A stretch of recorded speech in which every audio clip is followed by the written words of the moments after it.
Yo, what's good with y'all, man? It's your boy Kid Max, and today we got another one.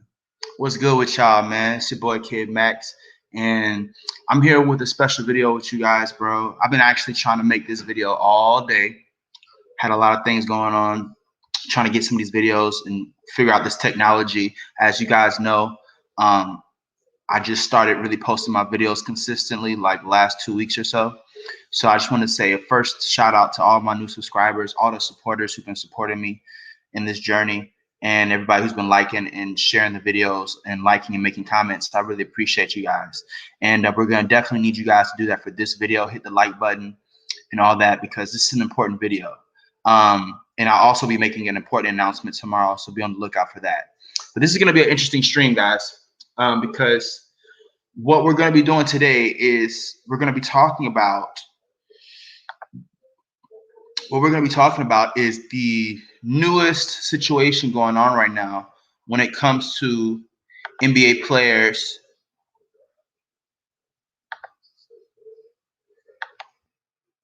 When it comes to these NBA players.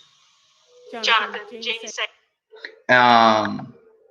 When it comes to these NBA players right now, who are currently, we're seeing a lot of different players like Jonathan Isaac, Andrew Wiggins, and Bradley Beal, alongside with KYRIE, speaking out against vaccination shots, or speaking their their constitutional right to not get the shot.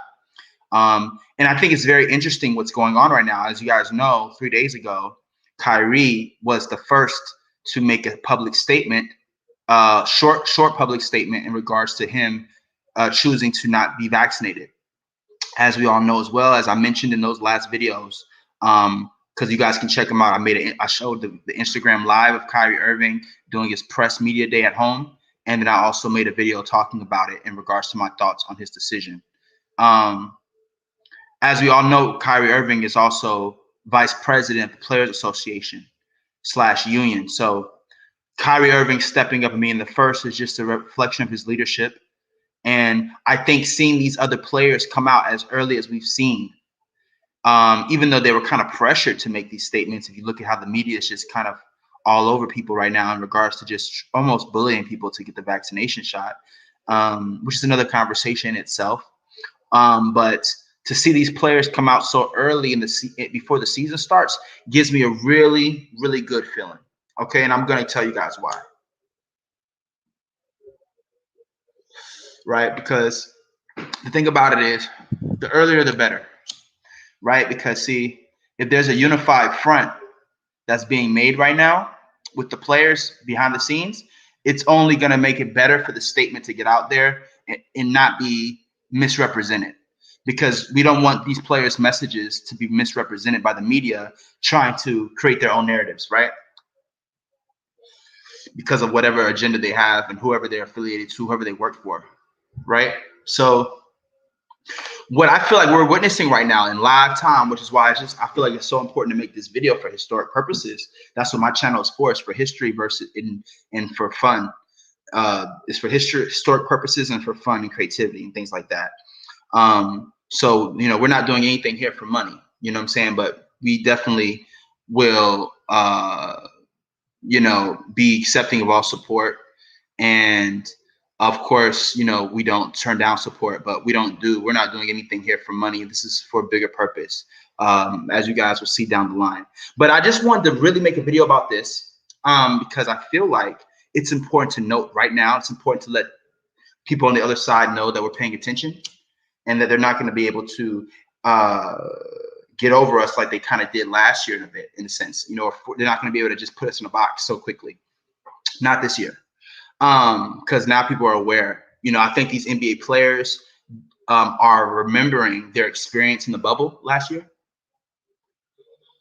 I think they're resisting having to experience isolation at that level again.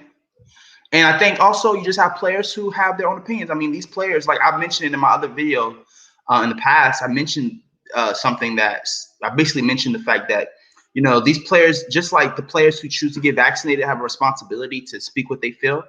The players who aren't getting vaccinated have a responsibility to speak what they feel as well. and represent their team accordingly by doing so, because they're representing a country. They're representing a state. Each of these teams represent a different state in the country. Okay, and these players represent different views as well. And I think it's important for a quote unquote democratic society to have that be something that's enabled and not pushed into a box or pushed into a wall just because of dictatorship kind of control based off of fear, baseless fear. Because again, I'm going to be showing some videos later today that speak on these newfound studies reporting about COVID, and the fact that there's large studies that speak on the fact that that natural immunity is just as powerful, if not more powerful, than the vaccine. Okay, and that when you get the vaccine, people have been learning more and more the truth about the fact that it doesn't protect you from not getting COVID-19 again.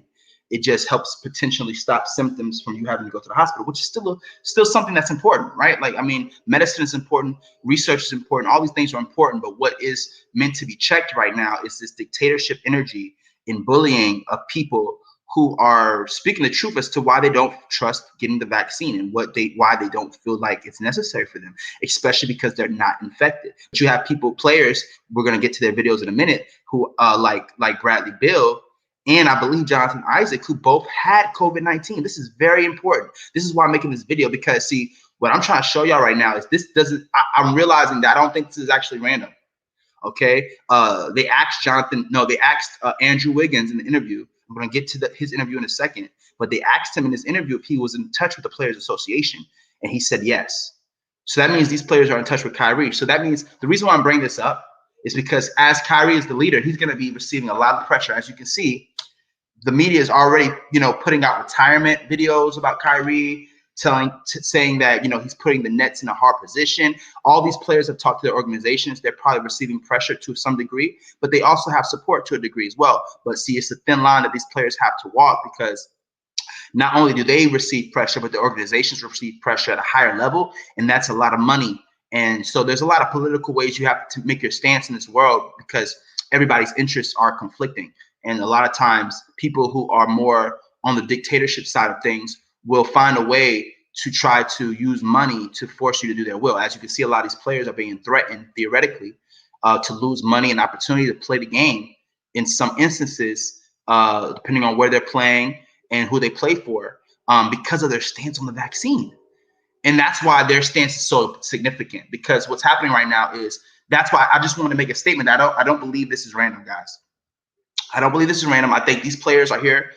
I think we're going to see more players throughout the season. I think we're going to either see the league do two things, and it's going to really reveal the league's true colors, right? We're going to either see the league support these players and find a way to maintain an objective stance on the vaccination situation and allowing these players to play based on the obvious science around COVID-19 and its true nature in regards to, being protected from the vaccine or not, and people's natural immunity, right? And, both can still catch the disease. Whether you're vaccinated or not, you can still catch it. But those who have not gotten the shot have developed antibodies, right? Their body this is research that has been put out. But of course, mainstream media does not want people to know about these things, because its only agenda is to control. That's it. It's not to necessarily only inform, but it is to control. And unfortunately, it's not that everyone on the side of vaccinations are people that are part of this, right? Like, you have people that are on the side of vaccination shots simply because they've experienced it and they had a bad experience, right? So why wouldn't you want to get the shot if you had a bad experience and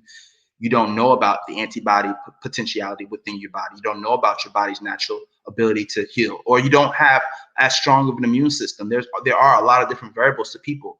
But what we're gonna see in these videos later today that I'm gonna show you guys, because not only am I gonna show you guys the interview of Jonathan Isaac, Bradley Beal, and Andrew Wiggins, and we're going to talk about it, but I'm also going to show you guys a couple of videos of Senator Congressman Rand Paul in Congress speaking to different COVID-19 people who are like Dr. Fauci and some other people. And, he's constantly speaking about the studies in regards to natural immunity and how that's actually just as big of a news as the vaccine and the new variants like Delta 8 and stuff like that, right? The natural immunity discovery is a very big discovery, but it's not being talked about as equally. And that's a problem.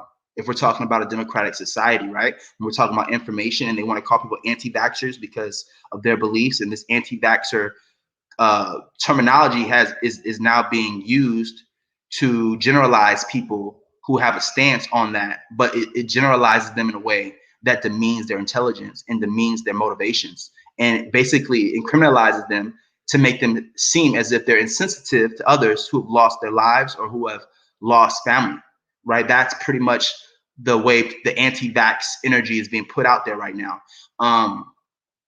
But to see these players standing up is very important that we support them. Not all of them are going to have the same power as Kyrie Irving, which is why it was important for him to step out first. But I'm very curious to see if how many more players are going to step out.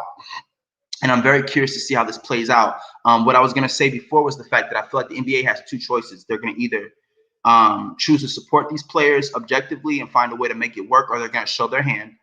Okay. They're going to be put under pressure and they're going to conform and make the argument louder. Because here's the thing about it. This is a free world, and it doesn't matter how many rules you put on people. They have a heartbeat and they have a soul. They're going to speak their truth eventually. And the thing about the human race is the longer it's caged up, the louder it's going to get. That's the fact that people don't want to acknowledge when it comes to control, which is why they do so much to peer pressure people to not even speaking. Because sometimes all you have to do is speak. Sometimes people just don't know what's actually going on, right? So sometimes speaking is the most powerful thing you can do. And that's why they do so much in their power to stop people from speaking their opinion because of their own opinions. And that's not a democratic society. It's not supposed to work. You know, these players should have the opportunity to continue to do what they're doing right now. So without the pressure of potentially losing a dream of theirs due to a political interjection that's interfering with a supposedly democratic league that's supposed to represent these players. So without further ado though, guys, I'm going to get to this first video of Jonathan Isaac speaking about his stance, and then we're going to go from there. All right. So this is the first video, Jonathan Isaac. And I just think it's very important that we hear their thoughts with no edits. I wanted to give you guys their thoughts with no editing so that you guys can go do your research yourself, and that we can keep these players in our minds and stay aware of the media as they continue to speak out, because I do feel like this is going to be something bigger down the line. All right, let's go. First video, Jonathan Isaac. Let's get it.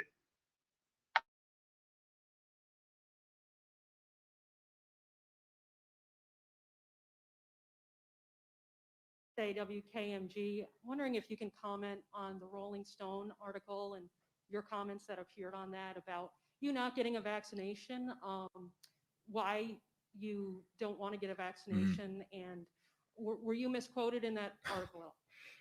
I would start by saying that I was pretty badly misrepresented in the Rolling Stone article, and because of that, I can understand anyone who may say they don't transparently or overtly trust the media.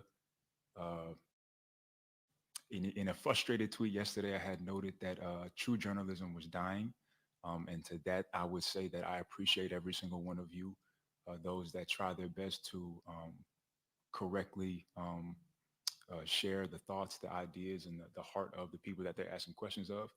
I'm not anti-vax. I'm not anti-medicine. I'm not anti-science. I didn't come to my current vaccination status by studying Black history or watching Donald Trump press conferences. I have nothing but the utmost respect for every healthcare worker and person in Orlando and all across the world that have worked tirelessly to keep us safe. My mom has worked in healthcare for a really long time.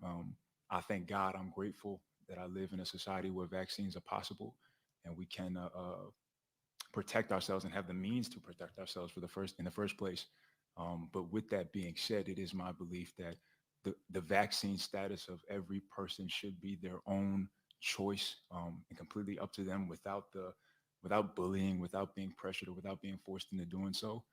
I'm not ashamed to say that I'm uncomfortable with taking the vaccine at this time. I think that we're all different. We all come from different places. We've all had different experiences and hold dear to different beliefs. And what it is that you do with your body when it comes to putting medicine in there should be your choice, free of the ridicule and the opinion of others. Jonathan, Josh Robbins with The Athletic. Uh, hesitant to get it? I would start with I've had COVID in the past, and so our understanding of antibodies, of natural immunity, has changed a great deal from the onset of the pandemic, and is still evolving. Um, I understand that the vaccine would help if you catch COVID, and you'll be able to have less symptoms from contracting it. But with me having COVID in the past and having antibodies with my current age group and physical fitness level, it's not necessarily a fear of mine. Taking the vaccine, like I said, it would decrease my chances of having a severe reaction, but it does open me up to the, albeit rare chance, but the possibility of having an adverse reaction to the vaccine itself. Um, I don't believe that being unvaccinated means infected, or being vaccinated means uninfected. You can still catch COVID with or not having the vaccine. Um, I would say honestly, the craziness of it all, in terms of not being able to say that it should be everybody's fair choice without being demeaned or talked crazy to, doesn't uh, make one comfortable to do what said person is telling them to do. Um, yeah, I would say that's a couple of the reasons that I would say I'm hesitant at this time. But at the end of the day, I don't feel that it is anyone's reason to come out and say, well, this is why or this is not why. It should just be their decision. And loving your neighbors, not just loving those that agree with you or look like you or move in the same way that you do. It's loving those who don't. Jonathan, a couple follow-ups on that. Mike Bianchi, Orlando Sentinel. I'm sure you've probably been vaccinated for some other stuff, measles, things like that. What's the difference between that and this? And also, how do you feel about the more stringent protocols for unvaccinated players in the NBA? When it comes to other vaccines, I think it's pretty simple. Or really taking any modern medicine, I think that too should be your free choice. If I had to take anything when I was a kid, it was the free choice of my parents or whether or not to give it to me. And yeah, I'm not anti-science. I'm not anti-modern medicine. If I get sick enough, I'm going to the doctor. If my current, if my wife, when we do have kids, I'm not going to deliver the baby myself. I'm going to take her to the hospital. And so it really does come down to just, believing that it's a free right of us as individuals to take it or not. And then when it comes to the NBA and them having, restrictions or rules in place, the NBA is free to make those decisions. And I, as a member of the NBA, would follow suit with whatever protocol is set before us. My only point would be, and it was pointed to in the article, but still not in the way that I referred to it. If the NBA is to give us regulations like we can't, maybe sit at the same part of the plane as the other players or eat in the same room as the other players, my only, I guess thought on that would be, I don't think it would logically follow for us to then play on the court and share the same ball and bump chest and do all those things. So if the NBA is going to do those things, I would honor it. But at the same time, I would ask that it doesn't seem logically consistent. Okay, we have time for three more, so we're going to go this group right here. Go ahead, Joe. Because of your profession and just the environment in which you play, you have teammates that you're accountable to, your coaches you're accountable to. Do you feel that internal pressure just to make sure that you're available to play games? Do you feel that internal pressure to get the vaccine? And is that something that maybe could be compelling enough to you down the road to get the vaccine? I would say that, to me, I don't know how you all feel, but getting the vaccine is not the only way to protect the people around you. I think it's an option. I think it's a good option. With anyone who's done it, I see as those who have decided to take it as people who have decided to take it. But there are other measures to be taken to protect the people around you, like all of you are wearing masks, even though I'm sure all of you are vaccinated. Being socially distant or being wise about washing your hands, all the things that the CDC and other people have told us to do to protect ourselves. So I believe that the vaccine is an option. I don't think it's 100% necessary to think about protecting the people around you. Jessica Ely. No. Is it on? Sorry. Jessica Ely with Fox 35. Just wondering, are you worried about this possibly impacting your team down the road when you guys travel to New York and travel to Brooklyn to play the Nets or the Knicks, because they do have that rule where you have to be vaccinated to play indoors? I'm not sure if that rule regulates for opposing teams. I'm not sure. But I think, for me, I'll just take everything in stride and figure out things as we move forward. I'm not set in stone. Like I never said I was proudly unvaccinated. Even if I am, I'm not someone to come out and say that in any way. So I say I'll just take it in stride, and if it does come up or if there is any problems, I'll handle it when it comes. Okay, Jonathan. Adam Shadow, Fox 35. Two parts here. What has been the reaction from your teammates to this news? And I know you're a deeply religious person, a man of faith. How much, if at all, did that play into this decision or your thinking at all? When it comes to my teammates, coaches, everybody, to be honest, no one has really cared. I haven't had any conversations with teammates on whether or not I'm vaccinated or not, or whether or not they are vaccinated or not. When it comes to being religious, I think God calls us all to be wise. I think there are people who believe that Jesus is alive, that he's a protector, that he's a healer, that he's a friend that you can trust in before you trust in any man. And I'm not ashamed to say I'm one of those people. But at the end of the day, God calls us to be wise and lean to our own convictions on what it is that we want to do. And that's how I feel about the vaccine. Everyone should be free to make their own decision and choice. And I feel that God could be leading two different people in the same place in two completely different directions. And if their conviction is as a believer or as any faith that I decide to take the vaccine, then I'll stand with them. And if there's anyone who says, based on my belief or my conviction, I don't want to take it, I will be right there to stand with that person as well. All right. Thank you, Jonathan.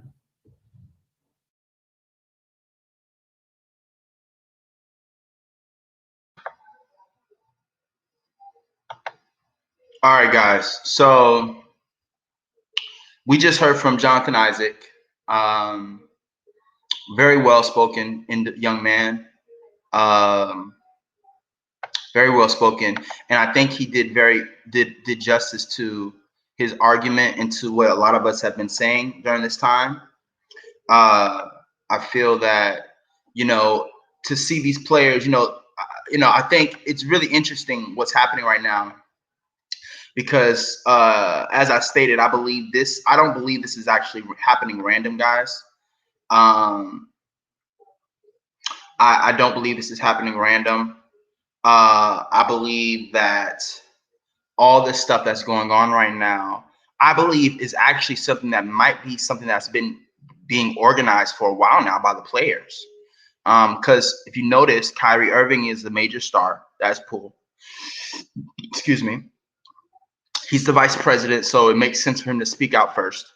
And then Bradley Beal is the second star of the group. And there's already been 4 players that have spoken out. Okay. Kyrie Irving, first star, biggest star. Then you have Bradley Beal, who's the second star. And then you have 2 smaller stars in Andrew Wiggins and Jonathan Isaac. Okay. And I feel like it's going to be interesting to see how it continues during the season. You might have players who may start out a certain way, and they may. I just feel like it's going to be really interesting. I don't think it's going to be these only 4 players, but even if it is these only 4 players, let's say, for example, for the sake of argument, if it does end up being these only 4 players, I do believe the media will try to shut them out eventually, like in regards to even talking about it or addressing their absence during games. But I think that because of who they are to their teams, even Andrew Wiggins, I believe that it will still be a conversation piece, and their, I guess you could say, protest will be heard ultimately. But I do believe there'll be more players. Okay. So shout out to Jonathan Isaac for speaking his truth. And we're going to go to another video right now of Andrew Wiggins speaking. Okay. And I'm going to give you guys my thoughts on that. But yeah, shout out to Jonathan Isaac. This is the second time he's spoken out about something. The first time, if you guys remember, it was him deciding not to kneel during the national anthem, during the Black Lives Matter protest, and he decided to stand. Again, he had his reasons for that, and I respected it. Came during a very turbulent time. I respect those who kneel. I would have been an individual to kneel, but I also respect his stance to decide to stand in regards to his belief that it's not, kneeling in a Black Lives Matter T-shirt, for example, which was his previous statement, that kneeling in a Black Lives Matter t-shirt he felt wasn't conducive to supporting Black lives, right? So that was his reason, but I still supported it because it showed fearlessness and to his own convictions. But I definitely support this move to speak out. And, you know, you have to salute a player like Jonathan Isaac, all these players, but specifically right now, Jonathan Isaac, because, you know, these players have a lot to lose, you know, they're trying to gain. You know, look at KYRIE. I mean, this is a year where he's really trying to, you know, do more, but he's sacrificing. You know, that matters. You know, it matters. It's going to be talked about. You know, the mainstream media will make people feel like this is going to be a waste of time and it's going to be pointless, and that ultimately, you know, it's not going to matter, but it will matter, because that's what, you know, we're given individual power here on earth to speak our truth. And sometimes all you have to do is speak to change things and to open someone else's mind to a different perspective. So without further ado, we're going to get to the second video of Andrew Wiggins. And we're going to see what he has to say. I really liked this video. I really liked his responses. But let's see what he has to say.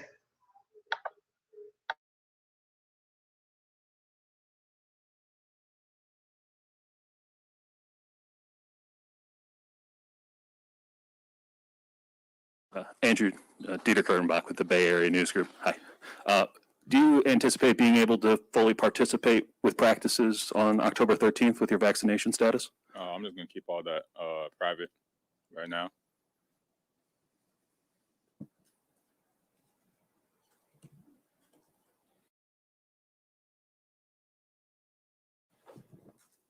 All just is the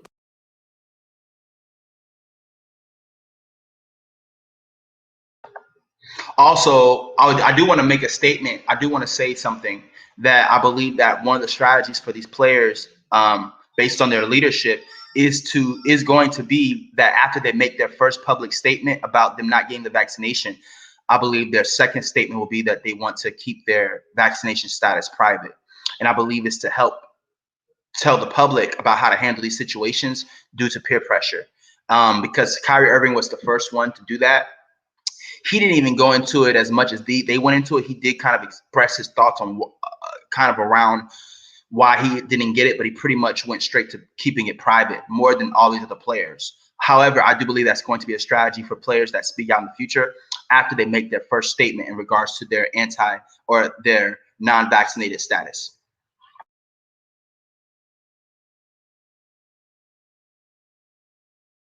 prospect of possibly not being able to play home games something that weighs heavy on you right now?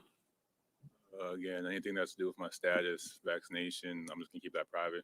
You know, it's a personal matter, so I'm going to keep it personal and private.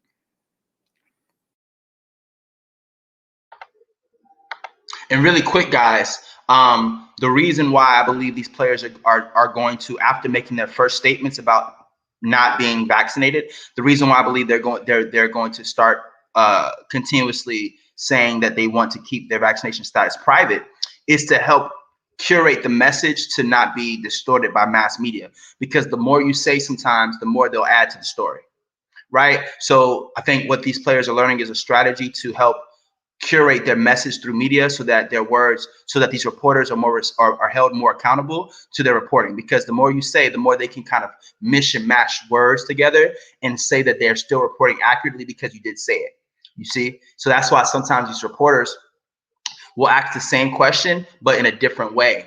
You understand? They'll ask it over and over again. We're going to watch that in this interview, how they'll ask different questions in different ways, even if they've already gotten the answer, not only because they need to have that quota for their newspaper that they asked the question, but also because sometimes there are bigger agendas in regards to how they want to spread the story about your opinion.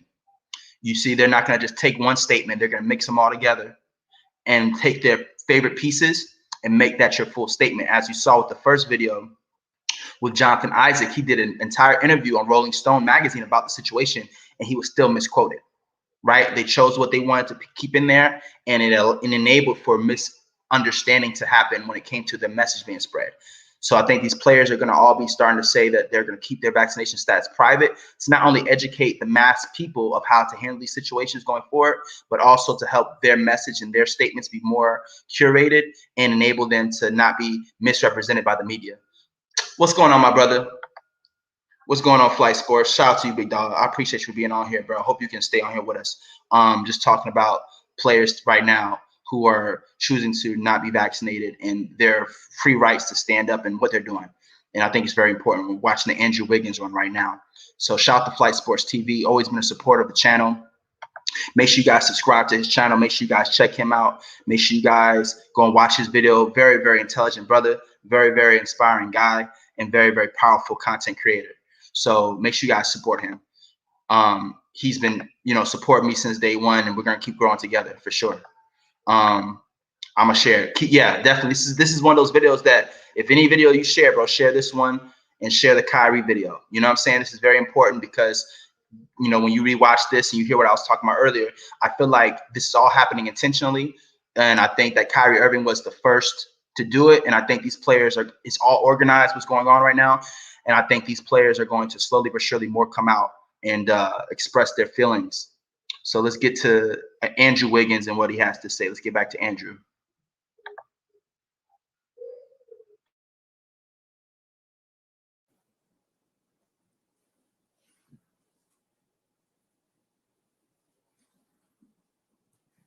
Andrew, what's the support like from your teammates right now? From whatever you're dealing with off the court, what kind of response have you gotten from them? No, it's all love.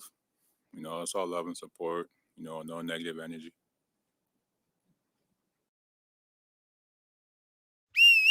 Go! I'm an e-commerce marketing expert from Maddox.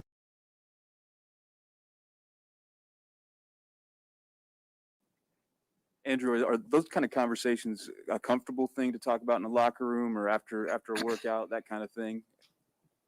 Yeah. My team, I love them. I would talk to them about anything, it don't matter. I know whatever I say to them is gonna stay private. So if they wanted to chat about it or anything, it wouldn't matter.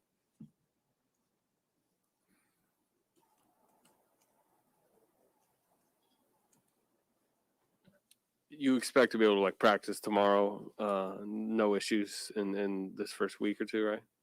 Man, I'm just taking it day by day. I'm dealing with today, you know what I'm saying? Tomorrow will handle itself. Andrew, Janie again. Just out of fairness, people believe you aren't vaccinated, but if you would like to set the record straight and tell us one way or another, that I'm just giving you that opportunity. Oh, no, that's all good. I'm just going to keep it private for now. You're a pretty low-key guy, and obviously, this is becoming a bigger story around here. Is this uncomfortable for you, just kind of what this has become? No, it's not uncomfortable. I'm confident in my beliefs and, what I think is right, what I think is wrong. I'm just going to keep, doing what I believe, whether it's one thing or another, I'm just going to keep doing it.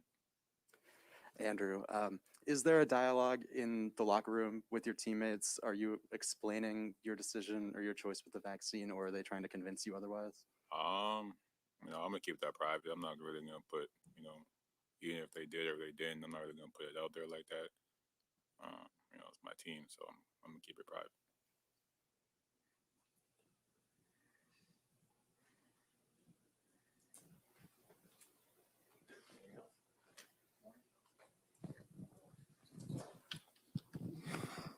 What are your thoughts on the young guys coming in, Moses and JK and those guys? What are you seeing from them so far?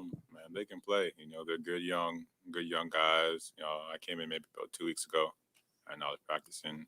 But they're good players, man. They're ready for this league, and they work hard. And they're great people, great kids. Andrew, we've sorry, go. Okay. Certainly seen and heard a lot about how hard Clay has worked, and I'm sure you've been around him some recently. And just how eager are you to see his comeback after so much, and just to get your full squad back? Yeah, I'm excited.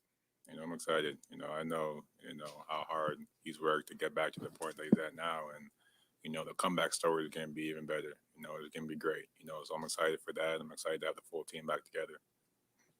Andrew, how have you kind of tried to tune out the chatter and the noise the past few days while preparing for a season?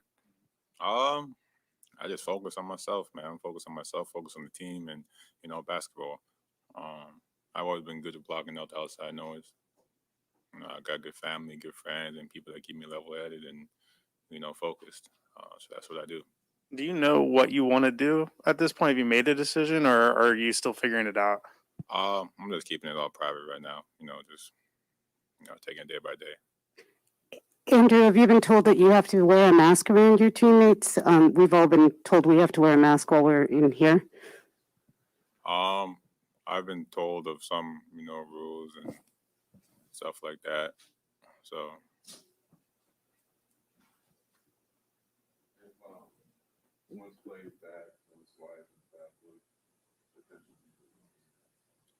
Great potential, man. Great. I feel like with everyone healthy, we're one of the best teams in the league. Andrew, Chris Everest, ABC 7 back here. What was the biggest thing you worked on with your game? What were you focusing on this summer? Just shooting, ball handling, making different reads and, trying to play within, this offense. Andrew, just to follow up on Ann's question, you've been told of some rules. Are you indeed wearing a mask around your teammates or when you're inside this building? I'm just gonna keep what I do private. I'm sure whatever I do in this building is gonna get out to you guys anyways. So I'm sure you guys will figure it out or know about it within the next couple hours or tomorrow or something. So I'm just gonna keep whatever I do private, even though it's probably gonna come to the light eventually. So.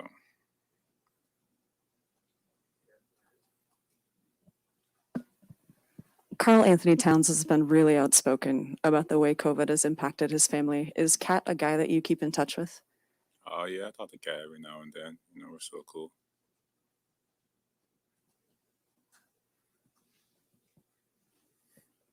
Andrew Anthony Flores with NBC Bay Area. With all the talk you've talked about how hard you've prepared for this season, how disappointing to you would it be if you're not allowed to play at least home games here? Like I said, man, I'm not even thinking that far ahead. I'm thinking day by day. I'm trying to figure out what's best for me. Hey, Andrew, I know it's a private issue, like you said. Last year, when we asked about it, you were a little more open. You said, if I get to a point where I have to take the vaccine, I'll do it. Do you feel like you're in a position where you're going to have to make a choice? And is that frustrating? Because I know you have your personal beliefs and I want to keep them personal, what, you don't want to tell us, but are you at a spot where you feel like your back's against the wall and you have to make a choice either way? And is that frustrating? Back is definitely, against the wall. But I'm just going to keep fighting for what I believe, and whether it's one thing or another, get the vaccination or not get a vaccination, who knows? I'm just going to, keep fighting for what I believe, and what I believe is right. What's right to one person isn't right to the other, vice versa. Andrew, you seem pretty convinced. What's the reason for not just explaining what you believe? This is none of your business. That's what it comes down to. I don't ask you guys about your beliefs. I don't ask you guys what you think is right or wrong. We're different people. It can be like parenting. Like, some people shed their beliefs onto their children. Some people let their children to grow up and believe what they want to believe. Who are you guys where I have to explain what I believe or, what's right or what's wrong? In my mind, we're two totally different people. What you think is not what I think. What I think is not what you think. Andrew, we're trying to help you tell mass audiences why you apparently haven't done that, taken a vaccine. Does that make sense? What we're trying to give you a voice here. I'll say something when I'm ready. The only thing the media has done is kind of make it bigger than it has to be. So, like I said, I'll say my side of everything when I'm ready. You know, I don't work on y'all's time. I work on my time. You know. In terms of bigger than it has to be, I mean, you stand to lose a lot of money.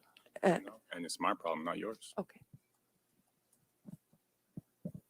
Andrew, as you make decisions about your body, has some of the information that you've collected, has that come from Warriors doctors? Came from everybody.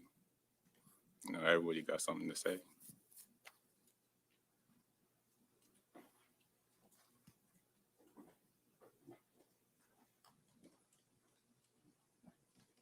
Christina Carl from the San Francisco Chronicle. I was just curious, have you been in regular communication with the Players Association, and what kind of comment or guidance, or can you characterize those conversations at all if you are having?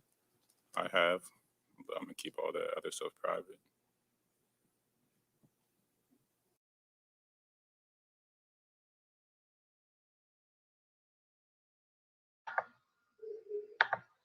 All right. So we just heard Andrew Wiggins, right? And I want to give Andrew Wiggins respect, big ups for speaking his truth as well. Very interesting, like I said, what's happening right now. I do want to repeat that I feel like this is intentionally happening. In your area is searching online. I believe this is intentionally happening. I think that the players have organized behind the scenes, and I believe that ultimately this is something that is going to be bigger than we expect. This is going to be something very, very important to follow. This is going to be something very, very important to not allow ourselves during the hype of the season to get lost in our teams and forget about these players who are choosing to speak not only for themselves, but ultimately representing other people in the country, you know, on a mass stage. It's very, very important because this season is going to be one of the biggest seasons ever. And what's going to happen is you're going to see a lot of people not wanting the season to be distracted by this conversation. You're going to see a lot of basketball analysts, a lot of CEOs who are part of the league reveal how tired they are of having to deal with people's opinions. I really feel that. I mean, because we're seeing the pressure already kind of happen when it comes to the league, speaking about this mandate to keep people from playing home games. And it's just, quite frankly, ridiculous when you know the real facts about COVID-19 and the fact that not only if you get the shot, you can still receive the disease, but there are people who haven't received the shot because of their natural immunity to disease, and they've grown antibody immunity due to them not taking it because they didn't need to. Everybody's different. Everybody has different bodies and different things of that nature. And we're not here to say what you should do or anyone else should do. But it's important to really see the difference in how people are treated that don't agree with this quote unquote message right now of trying to peer pressure people into getting the vaccination shot. So next, we're going to be looking at the video, and we're going to be, and like I said, after this last video of Bradley Beal, I'm going to show you guys some more specifically direct conversations about the COVID-19 situation from a senator who's talking to Dr. Fauci, and I'm going to show you guys that video in a second. But next, we're going to see the video of Bradley Beal. I really like this video of Bradley Beal as well, and we're going to see him talking about his decision to not be vaccinated after already having the COVID-19 vaccine. I mean, after already having the COVID-19 disease and then healing from it with his natural immunity as well. So these are two players who have come out and said they've already had the COVID-19 virus, but they've both been healed from their natural immunity. Two players who represent the story that's not being told across the nation right now, which we're going to get to that video very soon. Okay, so next up is your boy Bradley Beal. Let's get to it. Make sure y'all hit that like button, the subscribe button, and shout out to everybody in the comments, and shout out to everybody who's already been here, and shout out to everybody who's coming in a minute, and who views this video later. Let's get to Bradley Beal.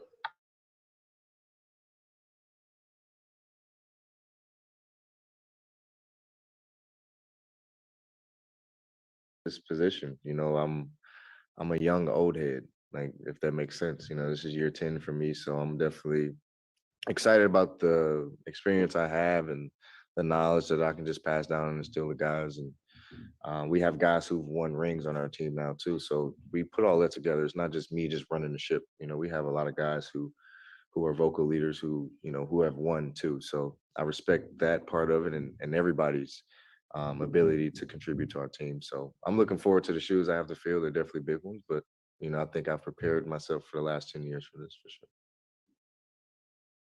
Good morning, Brett. How are you? Great. How are you? Two-part question.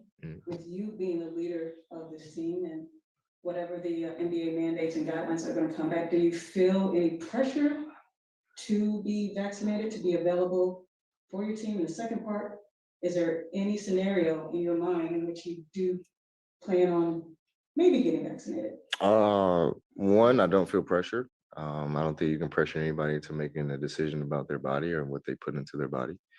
And I mean, we can have this conversation about a lot of different topics besides vaccines too. But yeah, you can't necessarily force anybody or, kind of, say it's time for a vaccine. I think you kind of let people come into their own about it. They do their research when they feel comfortable. They do it. I definitely think about it for sure. I mean, with the guidelines that the league makes and everything that the protocols are doing, they kind of make it difficult on us to where they kind of force us in a way to want to get it. But, at the end of the day, I talk it over with my family and we make a decision that we think is best for us, just like the rest of the world. We talked to Tommy a few times this offseason, and during one of those sessions, he said that the moment he can offer you a new contract, he will. It's the same stance he had last time. Just as you get closer to that date, how are you feeling? How's the feel side? It's just the same as always. It's always going to be, what is he going to do? What is he? I leave that to Mark and Tommy and Ted. Like you guys figure it out. I come out here and hoop and do what I do. Obviously, I have some say so in that, but I don't worry about it. I know it's coming up in a few days, but my biggest thing is getting us off going to a good start. We worry about the. You've got a lot of guys on this team who you not necessarily don't know super well, but have relationships with around your kind of same age. So you came up together. What do you feel like so far? Can you tell the identity of this team? We'll have to figure that out as we go. Speaking of Coach Unseld, what kind of conversations have you? He gets to be able to grow his own wings outside of his dad. Bruce, about your take on that? Oh, he's 100% right. I won't have to be able to make every play. Just got another vaccine one, sorry. It's, after press conferences last year, you always encouraged people to mask up, and it seemed like you took COVID very seriously. Mhm. So, people would say that to take COVID seriously, but just get the vaccine. I know it's a personal decision and all, but are you surprised that the way, I guess, what's like the justification there, or like how do you kind of manage that, like still taking COVID seriously, but just not getting the vaccine? And then also this idea of like with NBA players, I don't know if you read the Rolling Stones article over the weekend, but that there seems to be like, for lack of a better word, an anti-vax herd among NBA players. I don't give a damn about the herd or whatever it is. Every player, every person in this world is going to make their own decision for themselves. I would like an explanation to, people with vaccines. Why are they still getting COVID? If that's something that we are supposed to highly be protected from. Like, it's funny that, it reduces your chances of going to the hospital. It doesn't eliminate anybody from getting COVID, right? So is everybody in here vaxxed? I would assume, right? So you all can still get COVID, right? We're less likely to die or go to the hospital. Okay, but you can still get COVID. Right. So, and you can still pass it along with the vax, right? I'm just asking the question. Oh, sure. And so like having COVID back around the Olympics, like that basically you're saying like, I don't want to put words in your mouth, but having it change your opinion one way or another, like did it kind of re-emphasize I don't need the vaccine because of that? No,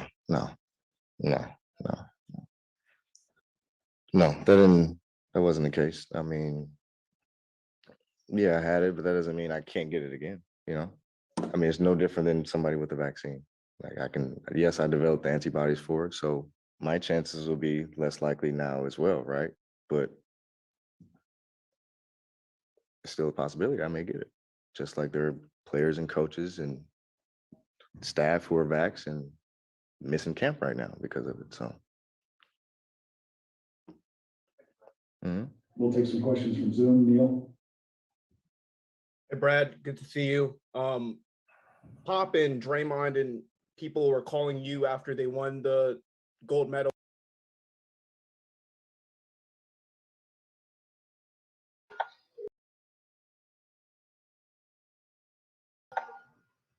All right, guys. So that was Bradley Beal's statement. That was pretty much everything he said about it.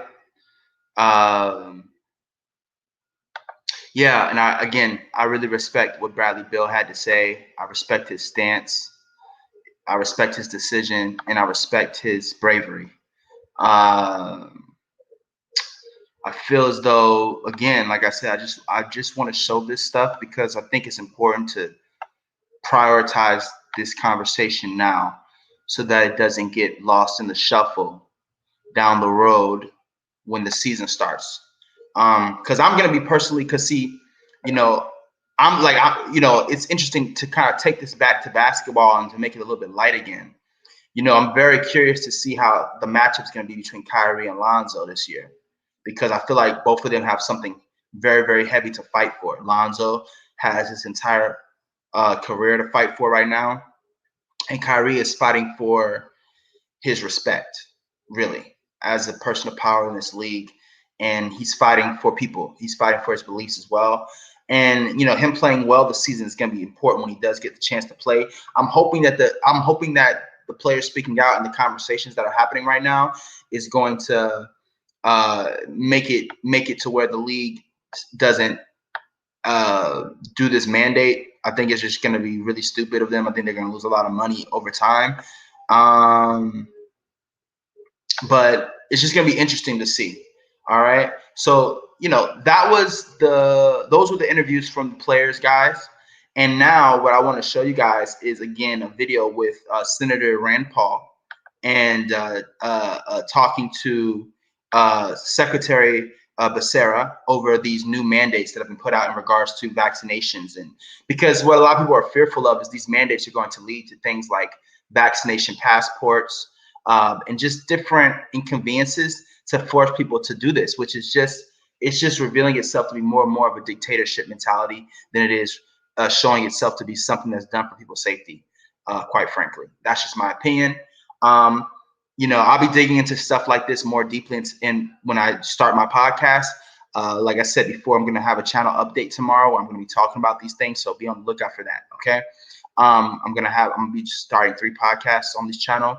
The Anonymous podcast, we're going to be talking about culture, politics in the world. The Hot Take podcast is going to be a sports podcast for hot takes. And then we're going to have podcast radio where I'm going to be showing new artists, independent artists and their music. All right.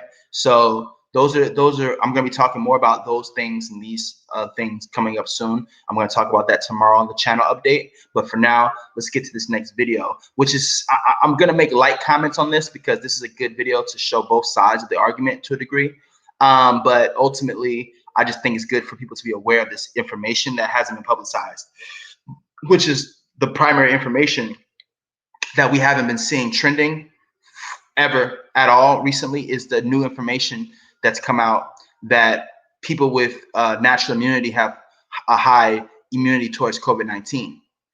This information is not out there. People need to know this. People need to know that their body has the power to fight a disease, and they need to know how to do so without having to potentially insect other things into their bodies. I mean, there's a lot of horror stories of getting early vaccines or shots. They're forcing children to do this. A lot of people have had horror stories of their children being vaccinated for this or that and getting, Alzheimer's and things of that nature. So I think it's just important that we listen carefully to this discussion as it's growing, and we utilize the attention gain that these NBA players are helping bring to the discussion. We utilize that to spread more information about what's happening. And that's what I'm trying to do. So next but not least, we're going to watch this video, and then I'm going to give my thoughts, and then we're going to go to the next 2, and then we're going to be out of here. All right, guys, let's get to it.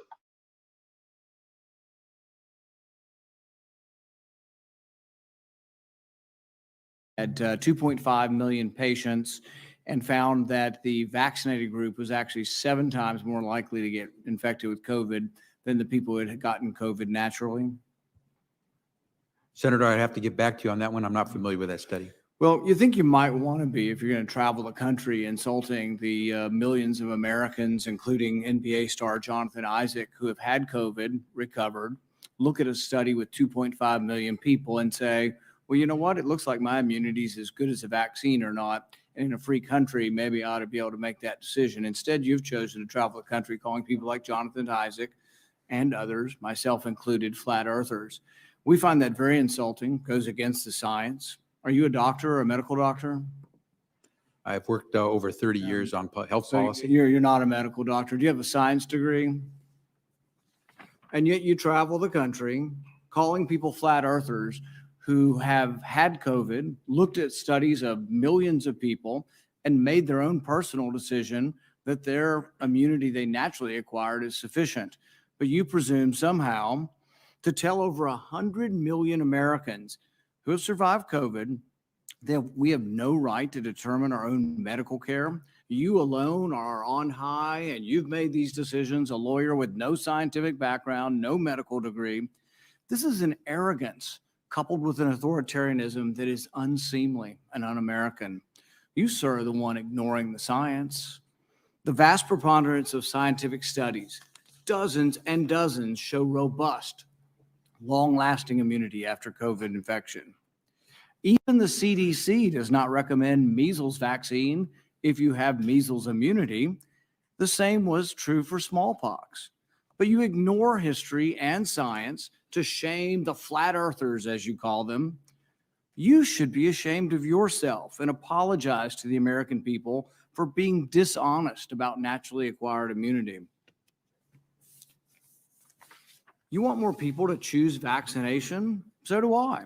You want to lessen vaccine hesitancy? So do I. You want to have that happen? Quit lying to people about naturally acquired immunity. Quit lording it over people, acting as if these people are deplorable and unwashed. Try persuasion instead of government cudgels. Try humility instead of arrogance. Try freedom instead of coercion. But most of all, try understanding that there's no more basic medical right than deciding what we inject into our bodies. Today, after hearing that millions of people in a study show without a doubt that there's a great deal of immunity from getting it naturally, do you want to apologize to the 100 million Americans who suffered through COVID, survived, have immunity, and yet you want to hold them down and vaccinate them? Do you want to apologize for calling those people flat earthers? Senator, I appreciate your question and appreciate that everyone has their opinion. We follow the facts and the science at HHS. We use the expertise of the medical professionals, the scientists at HHS to make decisions.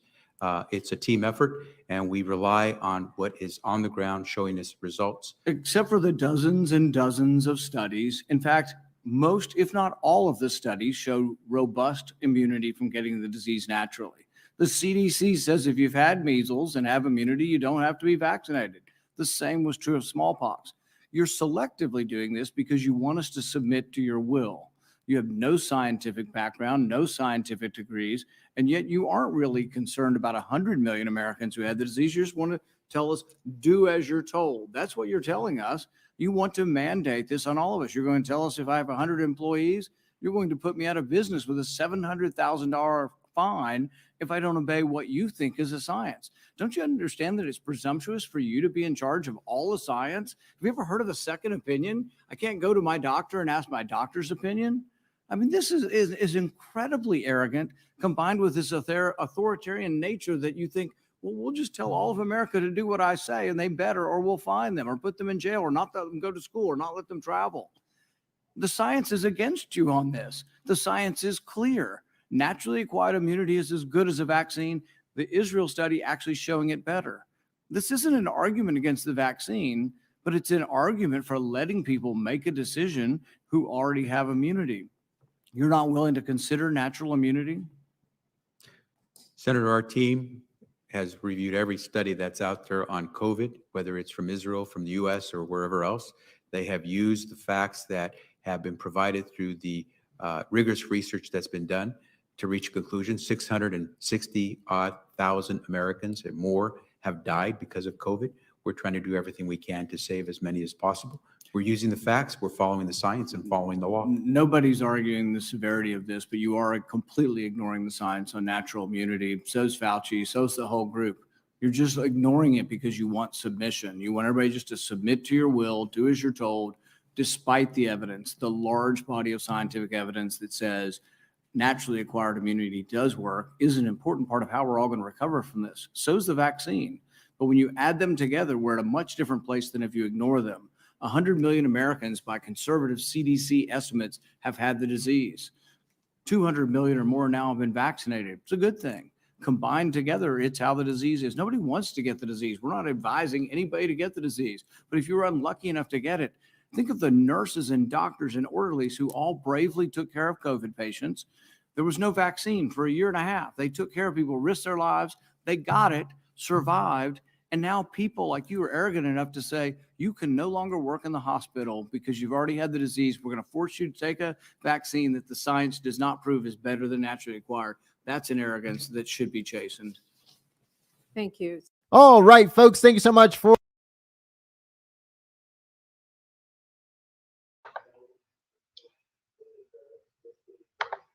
All right, guys. So that was Senator Rand Paul, a congressman, talking to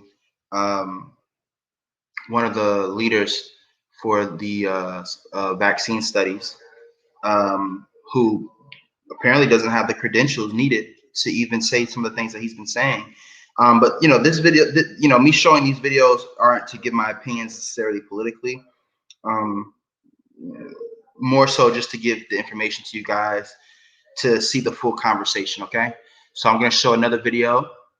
That's Senator Rand Paul again speaking to another individual, asking for some information in regards to this whole situation, in regards to natural immunity, and why it hasn't been spoken of. Because again, it's a major study that's been revealed in regards to natural immunity and its power to help people heal. And apparently nobody is talking about it. So they're talking about everything else, but they're not talking about people's natural immunity to the disease. And it's going to be very interesting. We're going to see a lot of facts be spoken here today, a lot of stats. And, you know, Dr. Fauci has his opinion, and so does Senator Rand Paul. And it's up to us to decide what we believe to be true after we hear this information moving forward and continuously. So next up is this video with Senator Rand Paul and Dr. Fauci. All right, let's get to it.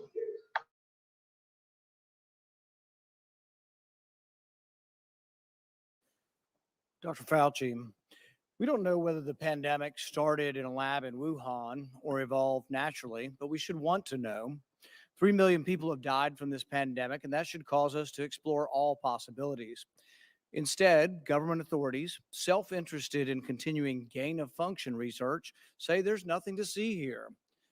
Gain-of-function research, as you know, is juicing up naturally occurring animal viruses to infect humans. To arrive at the truth, the U.S. government should admit that the Wuhan Virology Institute was experimenting to enhance the coronavirus's ability to infect humans. Juicing up super viruses is not new. Scientists in the U.S. have long known how to mutate animal viruses to infect humans. For years, Dr. Ralph Barrick, a virologist in the U.S., has been collaborating with Dr. Shi Zhengli of the Wuhan Virology Institute, sharing his discoveries about how to create super viruses. This gain-of-function research has been funded by the NIH. The collaboration between the U.S. and the Wuhan Virology Institute continues. Doctors Barrick and Shi worked together to insert bat virus spike protein into the backbone of the deadly SARS virus, and then use this man-made supervirus to infect human airway cells. Think about that for a moment. The SARS virus had a 15% mortality. We're fighting a pandemic that has about a 1% mortality. Can you imagine if a SARS virus that's been juiced up and had viral proteins added to it, to the spike protein, if that were released accidentally? Dr. Fauci, do you still support funding of the NIH funding of the lab in Wuhan? Senator Paul, with all due respect, you are entirely and completely incorrect that the NIH has not ever and does not now fund gain of function research in the Wuhan Institute Do they of fund Dr. Virology. Barrick? We do not fund Do you fund gain. Dr. Barrick's gain of function research? Dr. Barrett does not doing gain of function research, and if it is, it's according to the guidelines, and it is being conducted in North Carolina. You don't think in inserting a China. bat virus spike protein that he got from the Wuhan Institute into the SARS virus is gain of function? That You is would be not. in the minority because at least 200 scientists have signed a statement from the Cambridge Yeah. Working Group saying that it is gain of function. Well, it is not. And if you look at the grant and you look at the progress reports, it is not gain of function, despite the fact that people tweet that. So they do you write still about it. support sending money to the Wuhan Virology Institute? We do not send money now to the Wuhan Do you Virology support Institute. sending money? We did under your tutelage. We were sending it through EcoHealth. It was a sub-agency Right. and a sub-grant. Do you support that the money from NIH that was going to the Wuhan Institute? Let me explain to you why that was done. The SARS-CoV-1 originated in bats in China. It would have been irresponsible of us if we did not investigate the bat viruses and the serology to see who might have been Or infected. perhaps it would be in China. irresponsible to send it to the Chinese government that we may not be able to trust with this knowledge and with this incredibly dangerous viruses. Government scientists like yourself who favor gain of function research. I don't favor gain of maintain function research that in the China. disease You are arose saying things naturally. that are not correct. Government defenders of gain of function, such as yourself, say that COVID-19 mutations were random and not designed by man.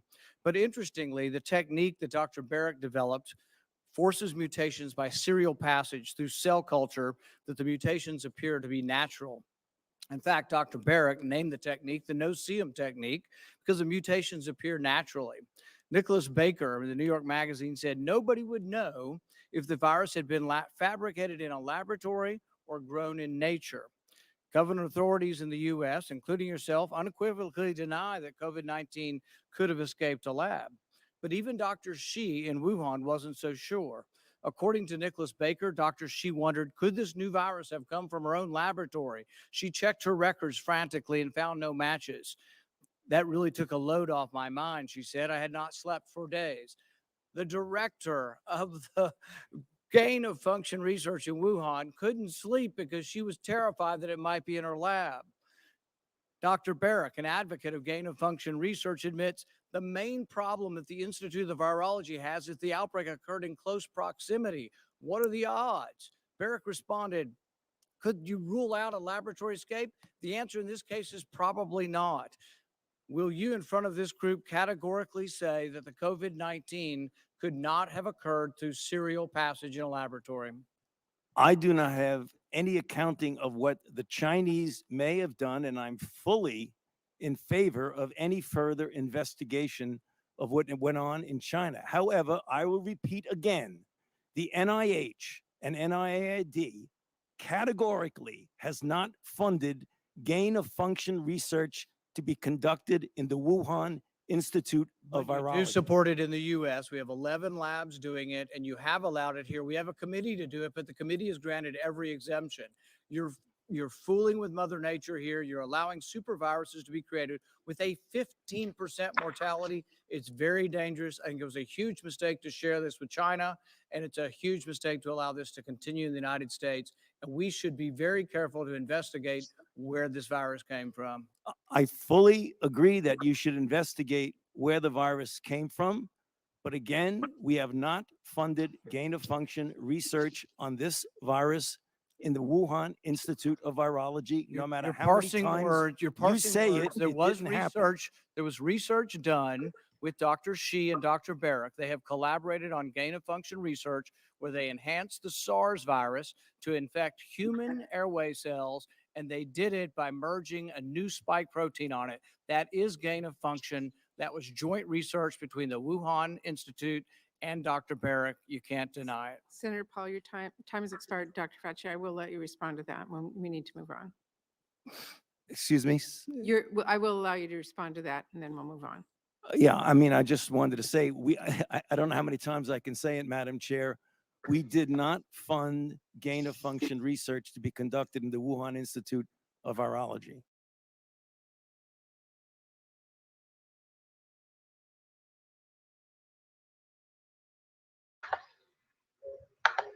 All right, guys. So we just heard Senator Rand Paul and Dr. Fauci discussing their side and their opinion. Dr. Fauci denying the CDC's involvement and potentially manufacturing this, and Senator Paul stating that he doesn't believe it. And again, I think I'm sharing these videos so that we can all educate ourselves in our own way. And yeah, hopefully we learn more. My main point in sharing these videos is to spread the news about the immunity that's not being reported by the mainstream media. And I just want people to pay attention to why and ask questions about why isn't mainstream immunity being talked about in mainstream news. Let's check out this last video from Senator Rand Paul talking about having a hearing with an alleged witness of COVID-19. That's what it says. So let's check this video out. Let's see.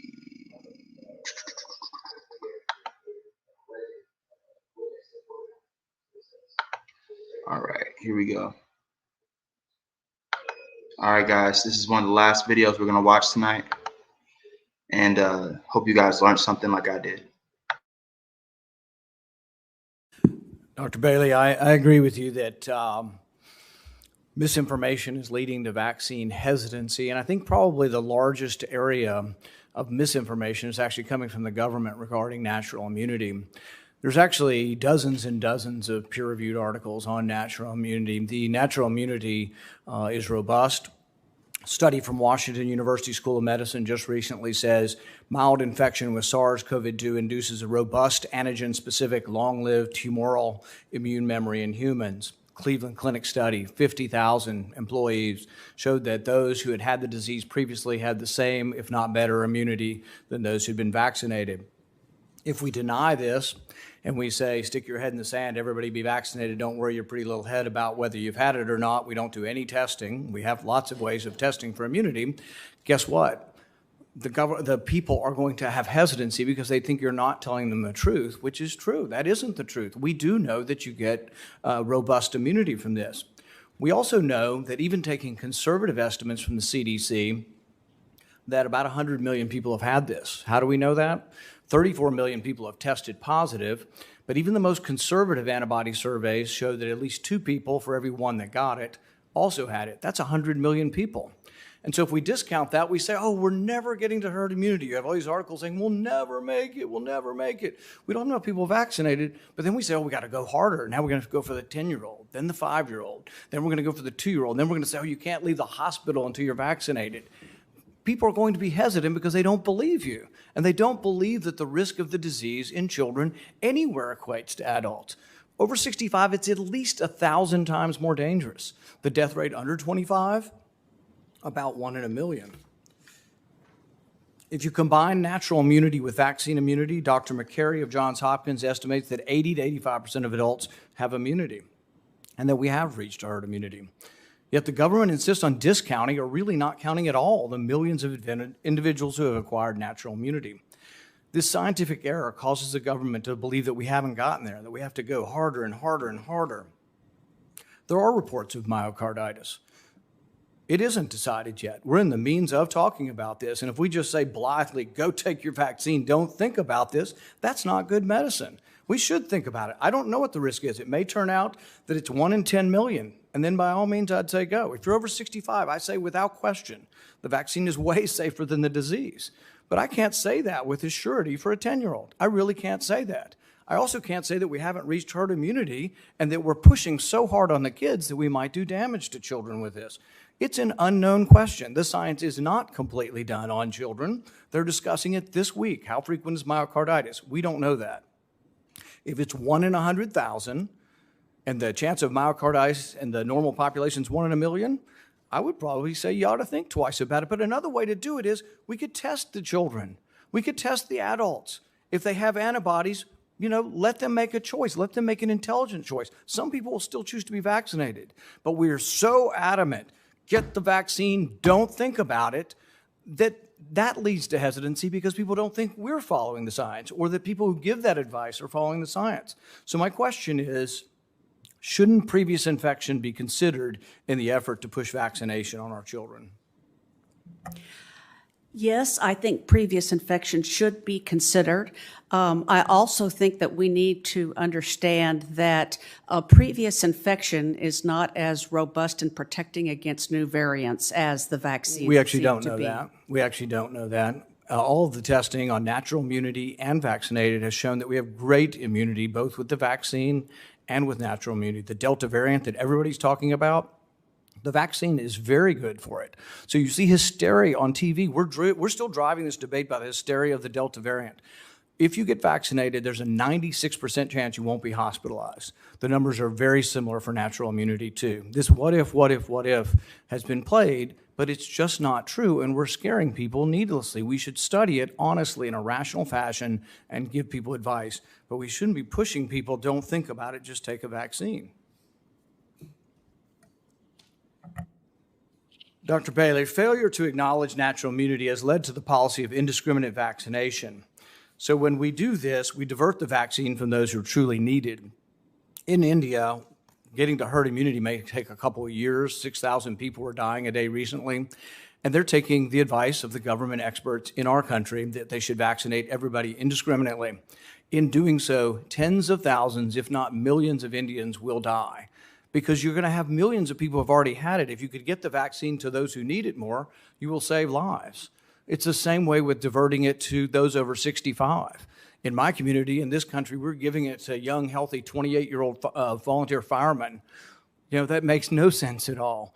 So do you think in countries like India, we should take into account whether you've had it to try to make the vaccine go farther so we could save lives? I can't comment on vaccine administration strategies in other countries. I do know that we need to be a good part of the global community and provide as many vaccines as we are able to make after we've taken care of our own population, which we have plenty of vaccine for.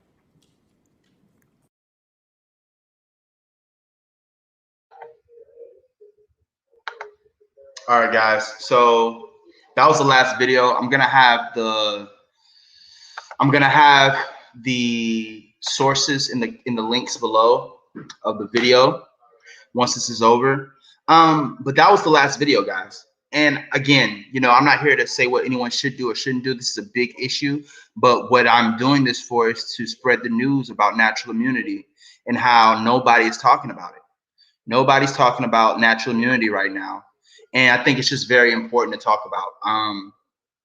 It's shameful to not have this information be as public as the anti-vax quote unquote bullying that's going on right now. And the reason why I'm putting this out now is to inform the group of people that I know in my network of friends and people who come across my videos, is to have us pay attention to the media now that we're aware of the natural immunity information. Why aren't they talking about both sides? Why aren't they talking about those who need the vaccination? And why aren't they talking about those who don't need it? And why aren't they talking about those who have had COVID but survived without the vaccination? Why aren't these conversations as well? So that, because if we talk about both sides, it will help us, like he said, focus on those who really need it immediately, besides trying to force children who don't even have the disease to take the shot, and making it a mandate in school, making it a mandate to check if you have a freaking vaccination passport, vaccination ID, driver's license, right? The focus should be on those who have the disease and those of elder status who are more susceptible because of their immune systems. It's that simple. And so, this video is in support of the NBA players like Kyrie Irving, Jonathan Isaac, Bradley Beal, and Andrew Wiggins. And I want us to keep close eye on this story during the season, because this season is going to be a very big season. And like I said, they're not going to want the distraction, guys, because I think like I wanted to make this statement. I really believe that the players have organized behind the scenes, and I think they're gonna make statements that they weren't able to make last year, because last year everybody was caught off guard with COVID. This year, these players are not trying to go through similar mandates.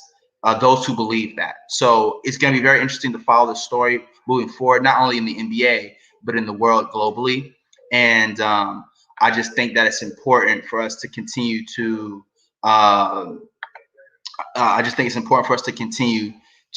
honestly look at this and maintain our objectivity while not allowing fear to dictate to us what we do with our bodies, but allowing objective truth to inform us and give us proper discernment on what we should do, and not be peer pressured and bullied through rules and fear of losing things, to be forced to do something and to inject something into our body that honestly we're still not aware of its true effects down the road. And it's been proven, it's been spoken of multiple times, that the COVID-19 vaccine does not stop you from getting COVID-19, which should automatically halt all the bullying that's happening right now and all the agenda stuff that's going on in the media.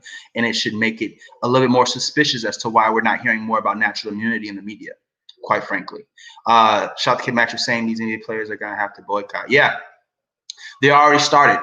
Kyrie was the first to start the boycott, as he is the vice president of the NBA Players Association. And I do believe that, again, luckily Kyrie is receiving support early on from these other players, because if Kyrie didn't receive the support, it would have made me very worried for Kyrie's mental health, because he would have been having to basically fight this alone. But now for me, because if you notice, Kyrie put out his first statement 3 days ago. Okay, and after Kyrie's statement, you've had these other players starting to speak out during media day. And I do believe that this is something that's been organized, because these players are trying to speak for the voiceless, and they're trying to speak for themselves. So guys, without further ado, this video is pretty much over. I appreciate everybody who showed up, man. All your support, it means a lot. I hope that you guys are able to, hit the like button, make a comment on the video, share this video, share the Kyrie video. Kyrie needs our support, man. And it's not about judging those who choose to get vaccinated, because again, everybody's body is different. Everybody's beliefs are different. Everybody's awareness of who they are on this planet is different. And everybody's ability and immune system is different. And this is a big conversation that's necessary, because we don't want to see people in fear choose to project that fear onto others who aren't dealing with COVID. And we don't want to see people who are projecting this onto these people, make them have to do things because they feel they're in fear, when in all reality, the shot that they've taken doesn't stop them from not getting the disease again. So forcing people who don't have the disease to get the shot to make you feel better is quite dictatorship-like, So guys, that's gonna be it for this video. Okay, go ahead and watch it from the beginning when you get a chance. And to everybody who's gonna come across this video in the future, don't give up, stay positive. If you're thinking suicidal thoughts, guys, don't do it. Don't give in to them. It's only a moment. If you're still breathing, you can still make it happen. Anything is possible. Just gotta keep stepping. All right. So without further ado, guys, that's it for this video. Once again, I will be making a channel update tomorrow about my upcoming podcast, the Anonymous Podcast, where we'll be talking about culture, politics, and different things happening in the world, and some really cool stuff like, outer space theories and different things like that. And we'll be having guests on. And I'm also going to be dropping a Hot Take Podcast, the Hot Take Podcast, which is going to be a sports podcast where I'm going to have people on like Rave and different people, where we give our hot takes without thinking about stats or anything crazy like that. It's only for hot takes. That's what our podcast is going to be for. And then we're going to have podcast radio, where we're going to be showcasing new independent artists and their music. Okay, so be on the lookout for that channel update tomorrow, and potentially a really cool video outside of that as well. So I could be dropping 2 videos, but definitely going to be dropping a channel update tomorrow. So be on the lookout for that, guys. Once again, it's your boy Kid Max. Don't give up, guys. Anything is possible in this life. Shout out to everybody that's been showing love. Keep going. Shout out to all the new subscribers. We've gone from 57 to 77 in a matter of like 2 weeks. It makes me feel really, really great, as I've had challenges in my life like everybody else. So to see the support from the community means the world to me, and I don't take it for granted. Thank you all, and look forward to us chopping it up again in the future, man. So without further ado, it's your boy Kid Max, and I'm out in the cut. Peace.